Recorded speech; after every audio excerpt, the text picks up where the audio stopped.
How is beekeeping in the Netherlands? Well, to be honest, it's quite easy to do. The most intensive period is from beginning of April until end of June, roughly.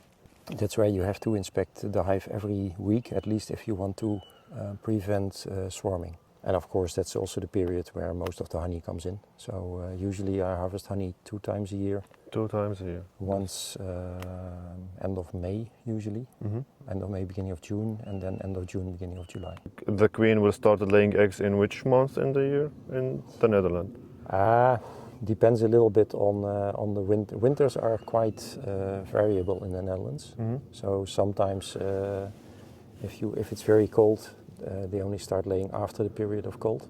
Okay. But usually they already start laying eggs again end of December, beginning of January. Okay. And then gradually increasing the number of eggs. Because the brood nest until the end of February is very small. And then after that, in March, April, it really grows fast. End of June, the colony is at the highest level. So usually, if you talk about these hives, it's I think 50,000 or so bees in one hive. Okay. You told me like you harvest the honey already? Yeah. And now everything they have, it's for them. And is there any actions we should do to keep the beehive healthy during the winter, during this period? During this period, only make sure that there's enough food. Enough food. Basically, yeah. So all the 4 hives are okay in terms of size. So now it's a matter of there's enough food, which means I took off the honey. There's part of the honey is still inside of the brood chamber, but that's not enough to survive in winter. So I need to feed them, and that's the reason why basically there's feeding boxes on top already. That I can basically fill the sugar water. They take it in the hive, and they have that for winter. Okay. You don't use smoke? Actually, this was one of my questions once we started. I don't use smoke. Okay. And may I ask you why? Because usually they are quiet enough, so I don't need smoke. Yeah, fair enough. I don't need smoke. We will see. Yeah? Let's try. Check whether I gave them some food already, but that's all gone. This is the feeding area? Yeah. Okay. So basically they climb from downstairs and here the sugar water goes inside and they can take it up in the hive. So they're nice and quiet, huh? Yeah, I can tell, actually. I didn't expect Carnica to be that quiet. I use, they call Dadant hives. That's the type of hive. And basically you can indicate yourself how big you want the nest basically is. Even the frame, the size of the frame, it's bigger than Langenstrasse beehives. Yeah, correct. Yeah. So usually for these hives, 6 frames usually should be enough to survive winter. And these are all on 8 or 9 or perhaps even 10 frames. I have a question, please. I see the bottom of the beehive has this kind of net, iron net. Yeah. Does it stay like this in the winter? No, in the winter I close them. I close them off. Yes. Makes sense. But now in summer it's warm enough, and also to control humidity in the hive. Okay. I can keep them on or inside the hive, but I usually see there's a lot of humidity and moisture in the hive. So in summertime I just take them out. Okay. Here in the Netherlands, you see the wind, like it was raining yesterday. Even in the summer it rains. So the humidity is very high. Yeah. This is important. Yeah. So then basically, so if you look to the, I expect here a little bit of honey, perhaps some pollen. Okay. And you see here there's some honey. They're starting like filling it up. Yeah, and there's some pollen. And then okay, well. I see this bee here having a pollen. So basically, and the only thing basically I do now is look for the The queen? Well, I don't look for the queen. The queen is marked, so it's easy to find her usually. But I see drones Yeah. still. They're still drones, and usually somewhere in August they kick them out. Okay. I'm just looking for whether there's already eggs and brood here. Here there's none that I see.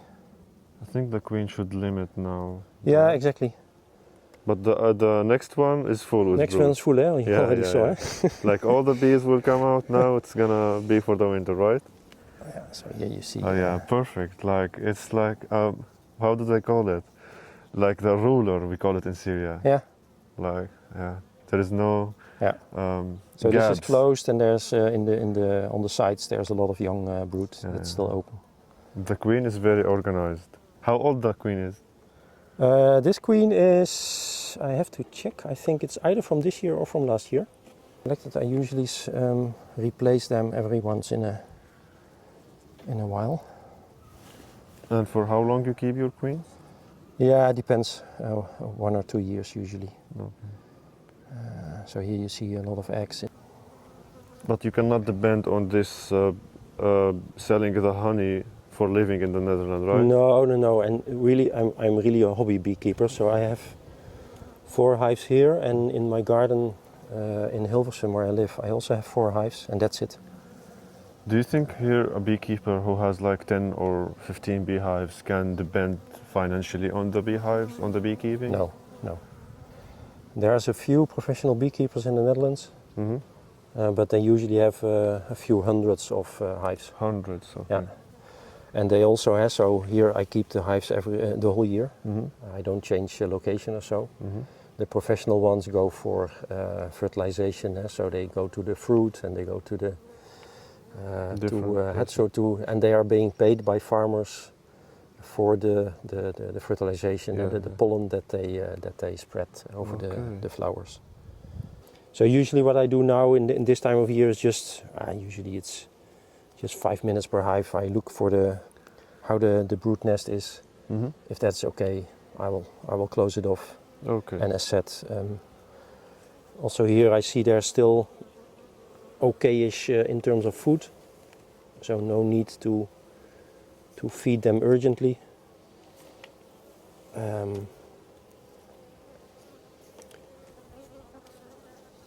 But anyhow, for the winter time, they need some food. I buy the food in jerry cans. You can also make it yourself, of course, just with sugar.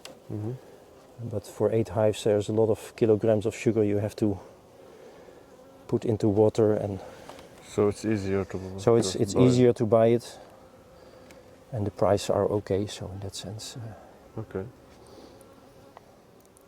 And every hive in the Netherlands,